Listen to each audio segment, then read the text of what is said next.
not even sat down.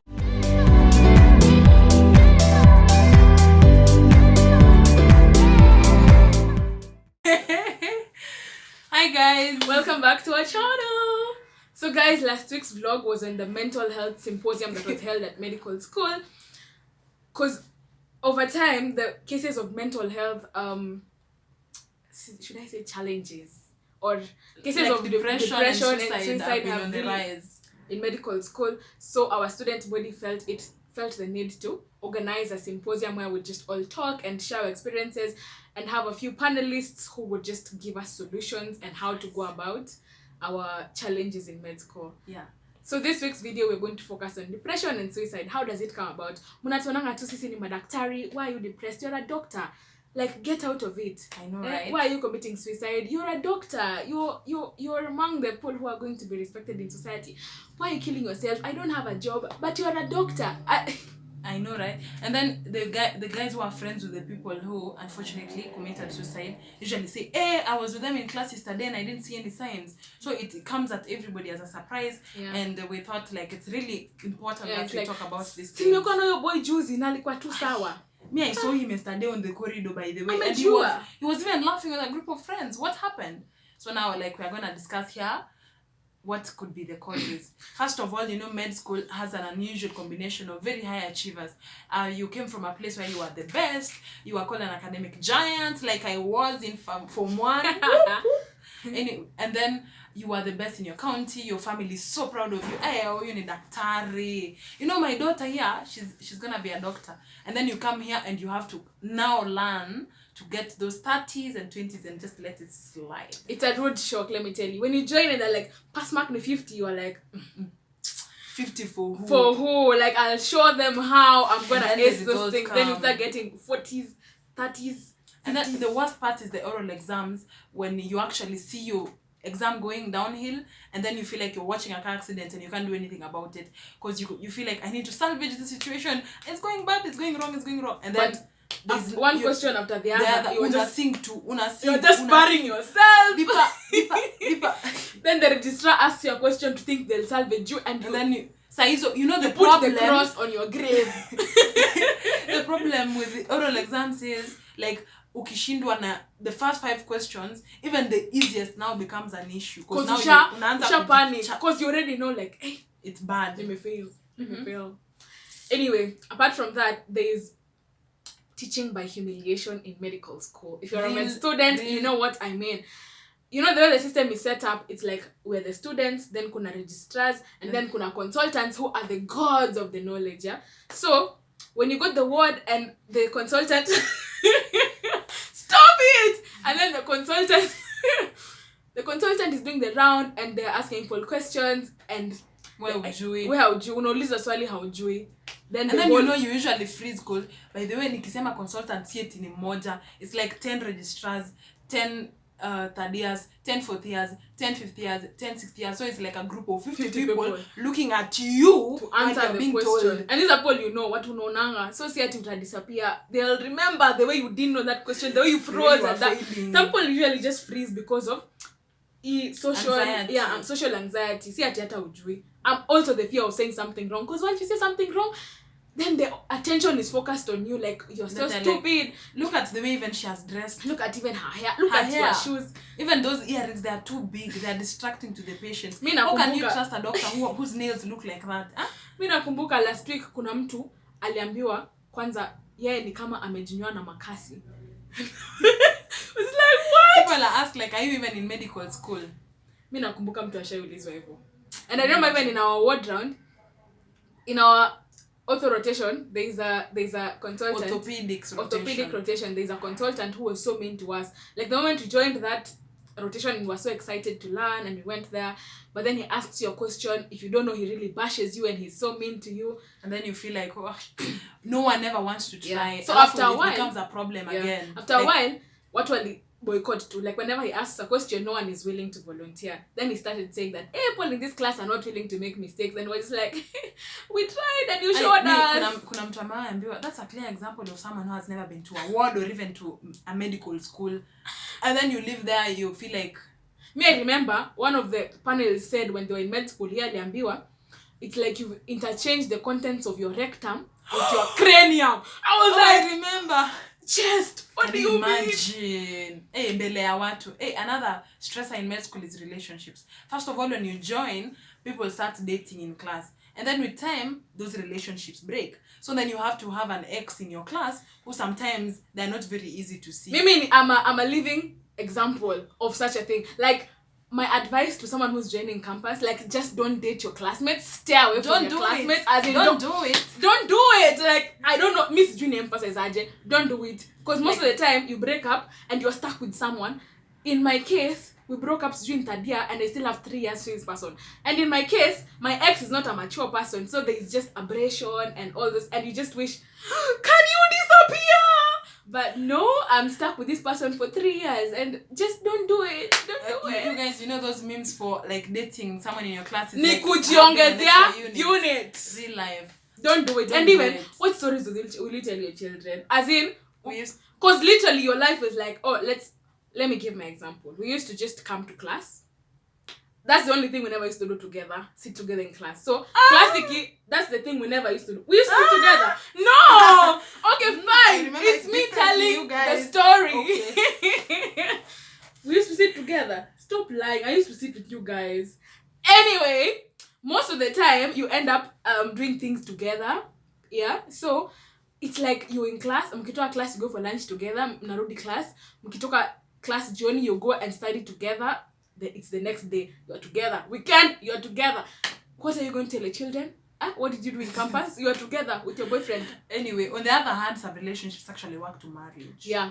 There's been some relationships actually. Kuna may stay strong in our class. They were dating in first year. And I know some people. And they still stay strong. Someone actually got engaged recently. I don't want to mention names. Kudos to you. But what is the probability? Yeah, the larger like 5%. And then 1%. Another. Now with time, as you progress, you're in 4th year, 5th year, and 6th year, especially for us chicks, everyone comes to class and they're like, oh, you know, you guys, by the time you graduate, you're not at the table. No one's gonna be asking you out because you're very mature.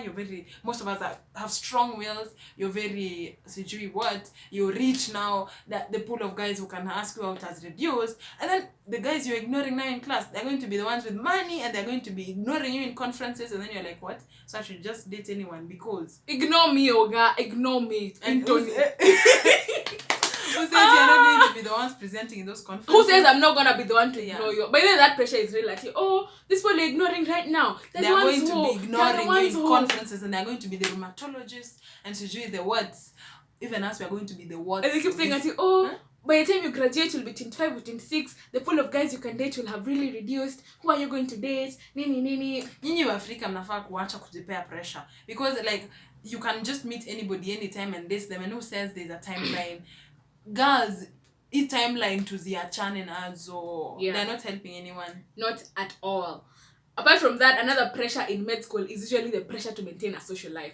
Now, when you join med school and your friends are like, so you won't meet us because you're in med school. And I have exams. It's usually like an excuse. Oh, I have exams. I have to study. And sometimes it is. Sometimes it's an excuse because ako med school. People will understand. But sometimes it's not. And anyway, so you feel like you want to be balanced because they keep on telling you to avoid these mental health issues. You have to find other things you're doing out of med school that will anchor you when you feel like your med school life is crumbling. My dad was even telling me to join a band or start playing a sport. And I was like, why is this time? Anyway, so you feel like you don't really have the time.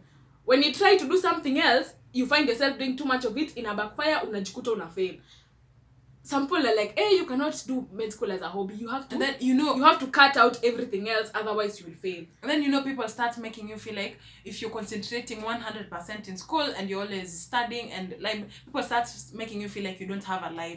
But you guys, it's your life. It's your life now and it's gonna end. And then when it ends, you can do other things. I don't feel like that is the notion you should be creating. I feel like you balance kidogo. Even me. Okay, but the content doesn't really allow you to balance as much now, as the next that's person. The thing, let me tell you. You feel like, okay, fine, you know what, today let me go and be with my friends. But ukiwa huko tu bado, you're just thinking that you need to get back and study and compensate for that time because you have lost time. In med school, if you're not reading, you're losing time. That's just it. Dr. Tracy, the neurosurgeon, was saying that just accept that you have 5 years when you're going to be packed with a lot of work and cut down on the social things, and then after that, if I let me tell you, if I die, I will just have died a med student, and that is like my biggest fear. Ati nikikufa mtu aseme tu kwa biology yangu she was a med student and that's it. Like, so we have different opinions on me, this I'm not matter, about that life. depending on what you choose. Yeah, so as long as it works for you. Yeah, so for me, I am in a band, I play an instrument, those are other things I do outside to just help me. When I feel like my energies in school are going down, I just go home, go see my band people, rejuvenate and come back. Na unaenda kufanyanga nini tena?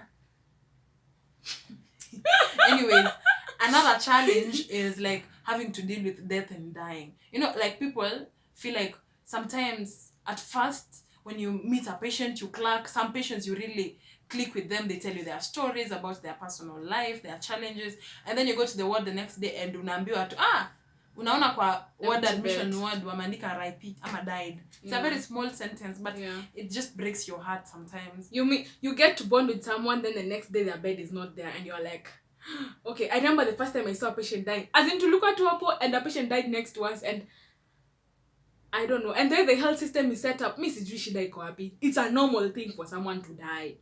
Yeah, because it's part of life. No, I don't mean it like at it's a stage of life. Like, it's not sikuona ati people turning the world upside down because someone was dying over there. As in, our health system is so poor, people die all the time in the ward, and you're just like, then it's normal. Like at some point it'll be like, me, I've ever been called to confirm that to pronounce somebody dead. Can you imagine? And I was just like, no, I'm not yet a doctor. And they were saying, there's no doctor here right now. The only person who was in the ward was an intern, and she was expectant.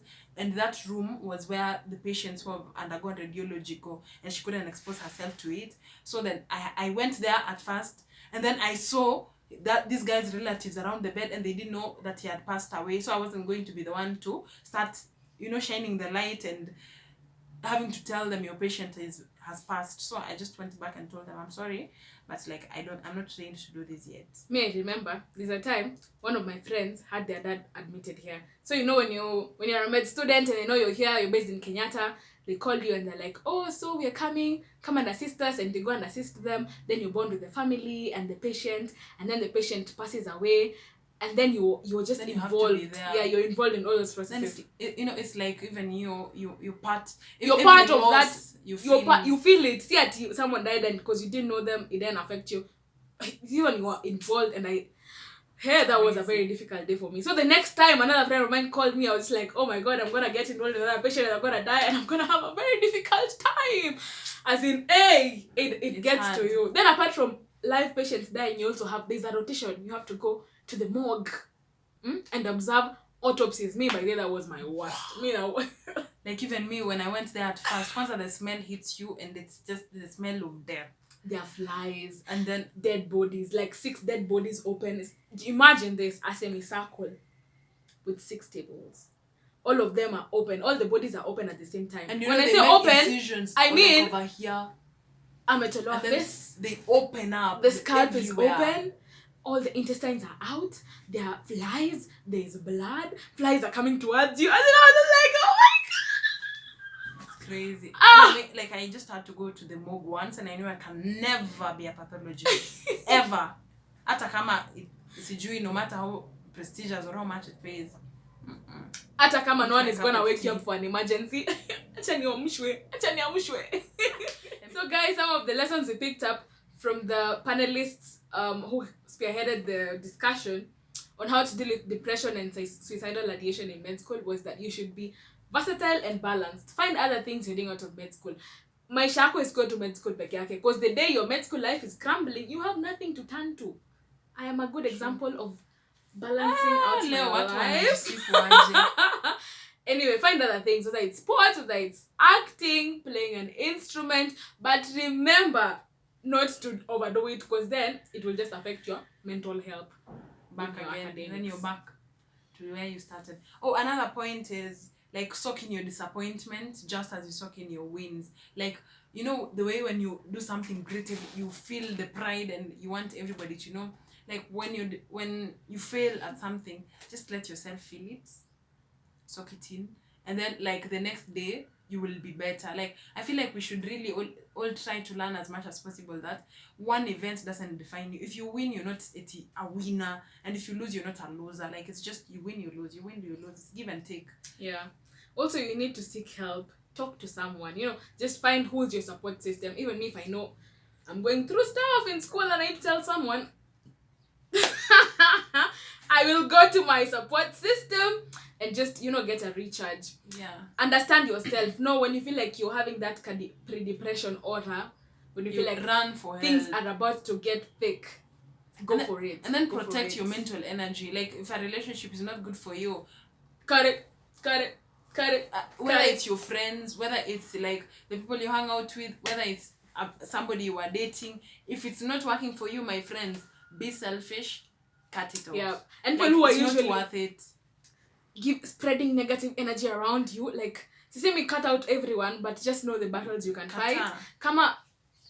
Like, more and more I'm beginning to learn that mental health is actually a big issue, and it's not something you can play with. And you know, the way you have malaria, you can just swallow a tablet and get it done with. But mental health is much more complex, so be selfish with your energy. And then another thing you do, like, if you're someone's friend and you can tell there's a change, they're behaving differently, maybe they're sleeping too long, they are not socializing anymore, be rude enough to ask, like, where are you? Why are you not coming anymore? Why are you missing classes? Is anything going wrong with you? And then another question you should also ask, if you know your friend is depressed, is like, have you ever contemplated suicide? Like, have you ever thought about ending this? Are you contemplating? You know, the signs are usually, they're all posting about death. Unadhani tu ni memes, but why did they choose death memes? Yeah, like, be rude enough to actually say, so have you thought about killing yourself? Like, are you thinking about ending all of this?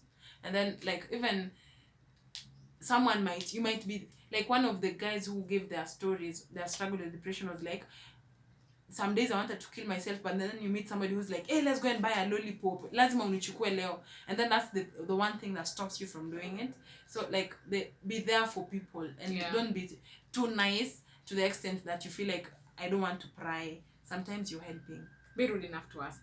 All in all, remember that nothing is worth dying for. Me, I usually think about killing myself. I'm like, I'm not going to come back. I'm not saying I think about killing myself. Like, I would never have suicidal ideation. Okay, never say never. But what scares me about death is that I'm not going to come back and I'm going to just leave people behind, you know, like, enjoying themselves. And it's final. Like, nothing. Final, and it's sad. Come on, in death, we will all die in the end. But remember, nothing is worth dying for. Just reach back into yourself and find the reason why you're doing this in the first place and keep it going. Have a reason why you're doing this, so you always have to refer, and recharge. Anyway, guys, remember, unseen scars matter, and it's okay not to be okay. So let's talk. Doesn't mean health. It's fine if you're depressed. Let us know, how has it been like for you? What's causing depression for you in whatever you're doing? What are your thoughts about this issue, and what more do you want to hear about depression from med school? So keep it locked. See you guys next Wednesday. Subscribe, remember. Yeah, and tell your friends about us.